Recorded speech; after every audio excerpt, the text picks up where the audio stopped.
I'm going to be showing you some of the reasons why you shouldn't focus on trying to get a pay raise or work for a pay raise. Now, to understand in detail what I'm about to share with you, let me start by perhaps laying down the foundation, a theme, to kind of direct your chain of thoughts. Because you see, for a long period of time, depending on where you're from and where you're watching from, if you are like me, you may have been raised with the belief that all you have to do is study hard, get a job, work diligently, work hard, and the harder you work, the more you earn, the more you move up the career ladder. That was the conventional way that I was taught.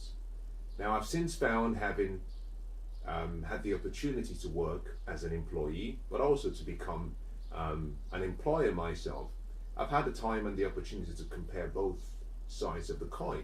You see, every coin has three sides. There is the heads and there is the tail. Now, for a long period of time in my life, I stood on one side and that was all I could see. However, if you really want to have a fulfilled life and a complete life, you have to be intelligent. And intelligence really begins by standing on the edge of the coin and looking at both sides and then making the right decision for you based on what you want from life, or based on the future you want to experience. You see, it was Scott Fitzgerald who said that the sign of first-rate intelligence is the ability to hold two opposing ideas in the mind, in the brain at the same time, and still retain the ability to function. So I'm going to be showing you one side of the coin. However, my recommendations are based on having tried both sides of the coin. The topic again is why you should not focus on working for a pay raise. But to understand the reason I'm suggesting that you hold back from working for a pay raise, you've got to realize that work has a purpose. And although work has a purpose, what you get as a result of working, which in this case is an income, which is money, is not all created equal. If you work for money, number one, money becomes a master and you become a slave. Money becomes a master and you a slave, a servant. The reason is simple. You have to work for money. Now, but to understand the impact of working for money, at the end of the day, what you get is an income. This income comes in a number of ways. You might have wages, salary, tips, bonus, commissions, and the list goes on. The trouble is, not all income are created equal. And you've got to get this. All income types are not equal. There are two main classes of income. There is what we call active income, and there is what we call investment income. Now, active income is everything that I've just described now, and this is where you have yourself as the servant or the slave, and money as the master. The more you work for active income, the more you hold yourself away from developing and creating investment income. And that is what I want to share with you and show you why it's not advantageous for you to work extra for money. Now, the typical average person will work roughly 40 hours per week. 40 hours per week, the average person will work. The problem with that is, although you work 40 hours per week, it's approximately 8 hours per day. Now, although it's 8 hours per day, unfortunately, you spend more than that, because every day you have 24 hours. 8 hours on average is used for sleep. That leaves you with 16 hours. Out of the 16 hours, we call that what we call your waking day, which is when you're awake. Now, out of the 16 hours left, we typically will spend 8 hours in the office. And this is assuming you have a job. But that's not all we spend as part of our waking day. We spend approximately between 2 and 3 hours traveling to and from work. But in addition to that, we spend at least an hour preparing for work. This means on average we're spending about 12 hours out of the 16 hours, which is roughly about 80%. Well, between 75 and 80%. Forgive my math if it's not exactly correct. This means you're looking at something about three-fourths is about 75%. 75% of your time is spent working. Overall, this leaves you with approximately 4 hours. Now, out of the 4 hours left, you have to make an allowance, let's say an hour, for eating. Let's say you allow another hour for interaction, maybe with your loved ones and your family, just your normal duties. That leaves you with just 2 hours left. Now, if you're going to work harder for a pay raise, most companies have not really caught up with the idea of smart working. Most people don't understand the importance of smart working. Most companies, I should say. Most individuals do. Well, rather, some individuals do. Few companies understand that. This simply means that the traditional company wants to see you in the office, head down, working extra. They don't understand that there are simple ways that you can, by carefully changing how you work, the company can gain much more from you because you're putting in more value. So I'll give you some examples. For number one, if you work in 90-minute cycles with complete focus and concentration without any interruption, and then take a 10-minute break, in 90 minutes, if you do that about 3 or 4 cycles, you gain much more than the average person gains in the entire day. But you must have complete focus. Complete focus. If you turn off all notifications to Facebook, emails, and you concentrate and work, you gain much more. So there are simple ways that you can start to gain and add more value. If you start your day with a list, not a to-do, but more of an outcome list, what you want to achieve from the day, and you discipline yourself to only work on the most important items, you gain more. So there's several ways you can work smart, but most companies and most managers haven't understood that. What they want to see is you working extra hours. Now, if you're going to gain more, the company expects you to work harder, meaning you have to invest the 2 hours you have left back into work to make this 10 hours. Now, here is the point, and here is the reason why I do not recommend working for money and working extra hard. Number one, you must forgive me. Let me just clean this out so I can write this down in case you want to make reference to it later on. You see, the problem with working any extra, number one, you have a finite amount of time. And time is your most important asset. And every time you work, you're investing a portion of your life. So the extra hours you work means you're losing time. And the return on that time is really low because you're serving money. Number two, the person you work for gets to determine your value, and they place limits on what's possible for you.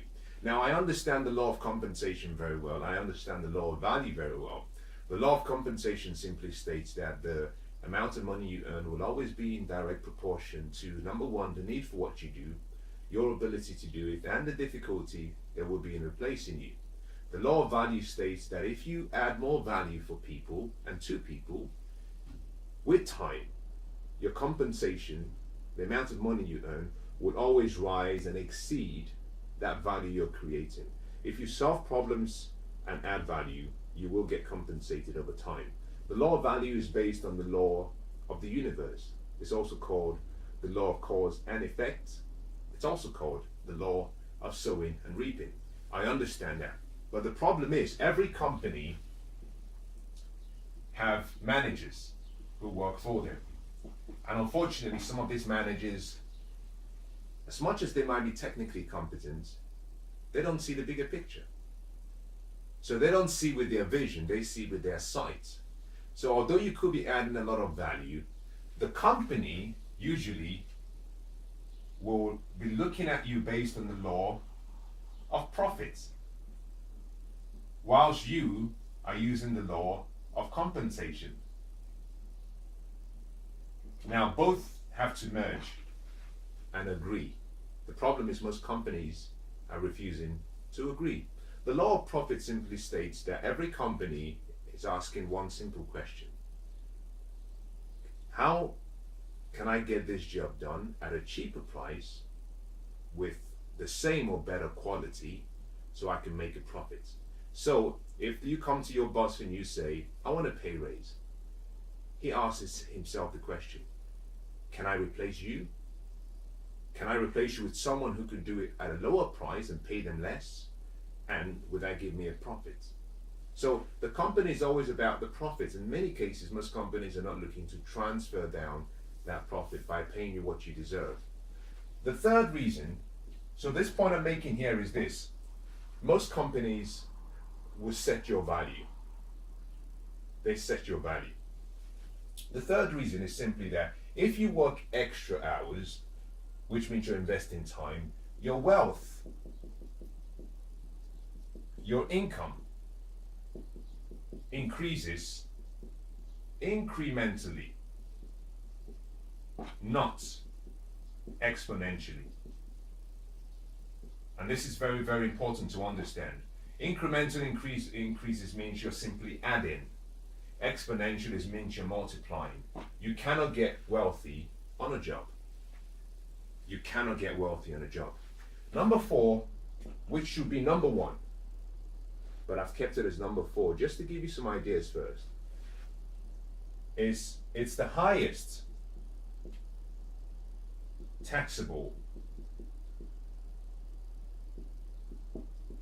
income source. If you're working for a job, you're working for active income.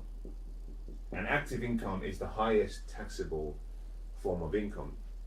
The problem with it being the highest form of taxable income is also connected to the fact that you have no control over the timing and the amount of tax you pay.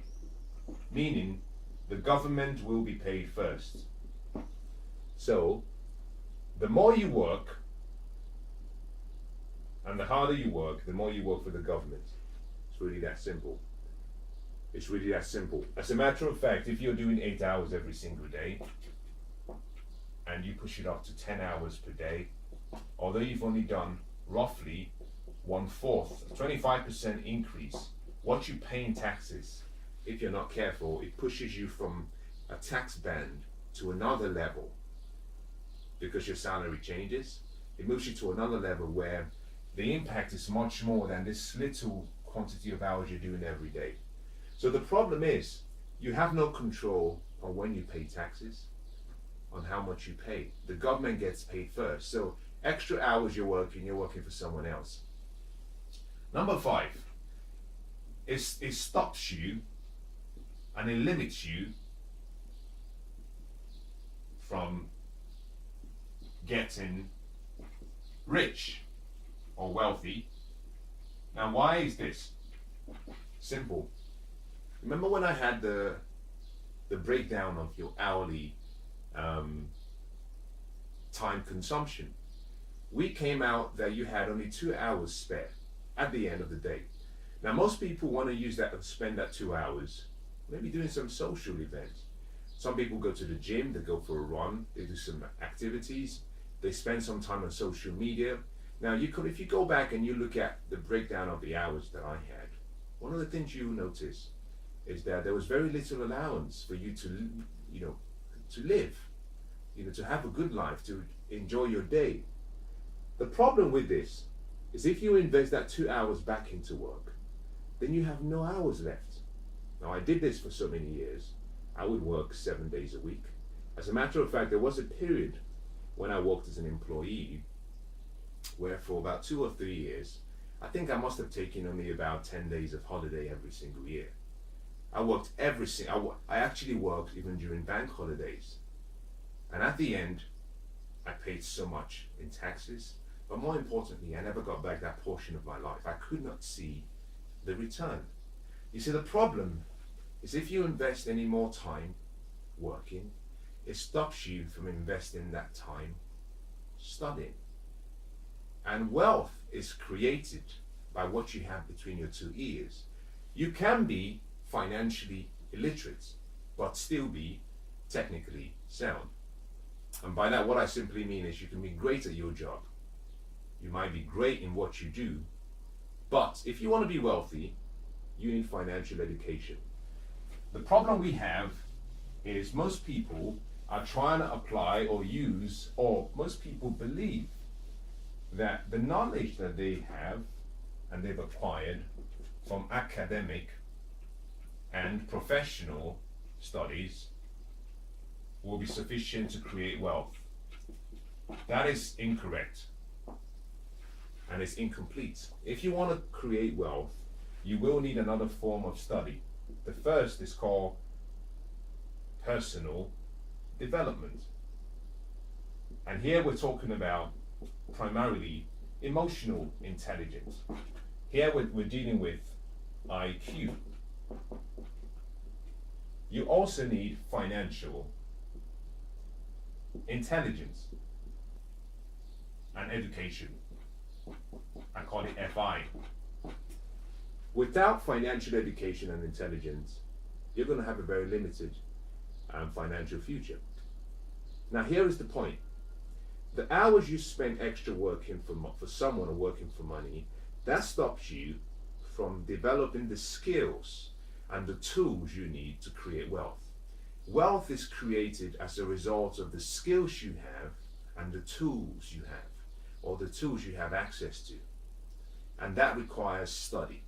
And my recommendation is this: every single day, you should be spending between 5 and 10% of your time every day on your mind, developing your mind, developing ideas, looking for problems to solve, developing your skills, talents, gifts, and all of that will help you become wealthy. Now, 5 to 10% is equivalent to 1.5 hours to 2.5 hours per day.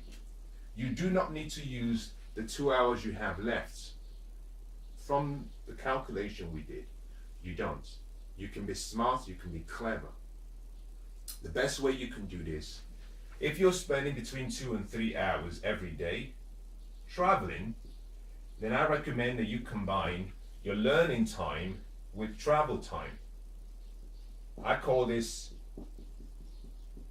Mob Uni. This is what I call it.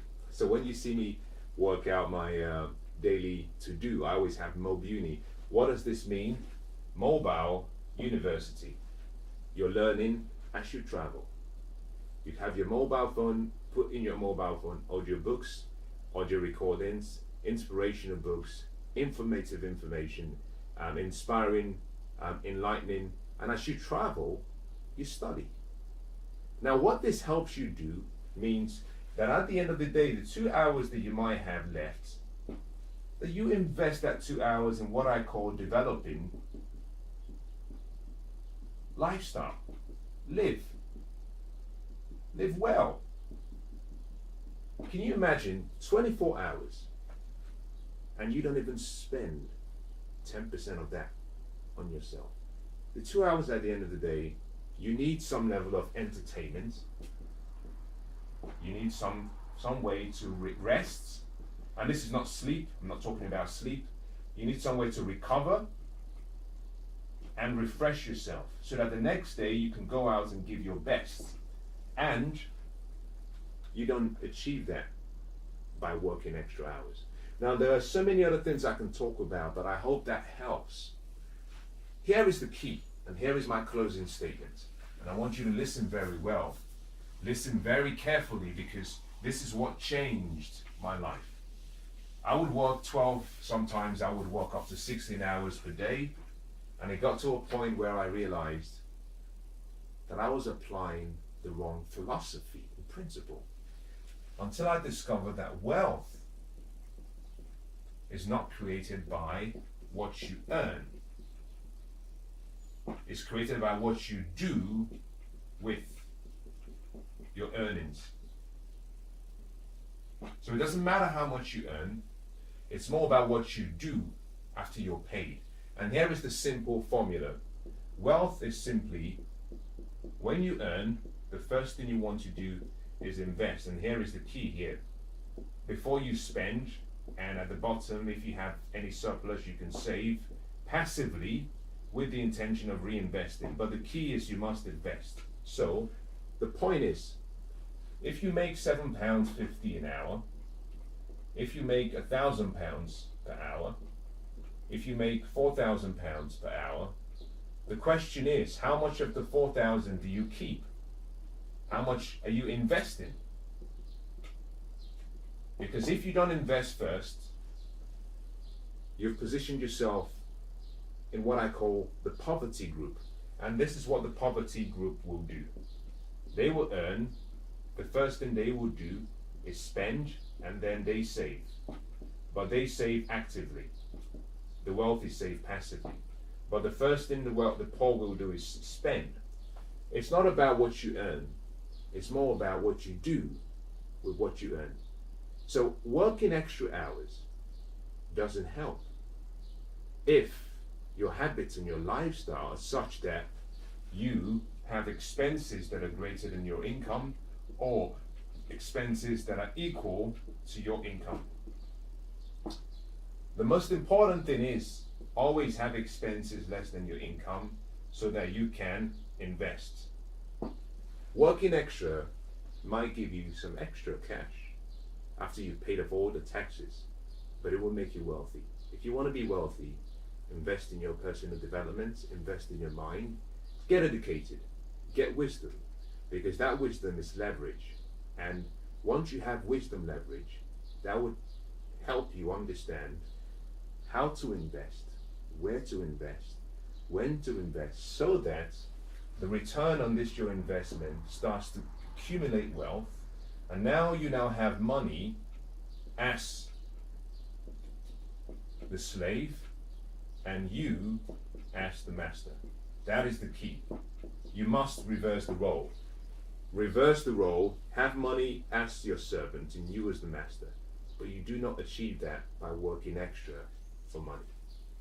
I hope that's been useful.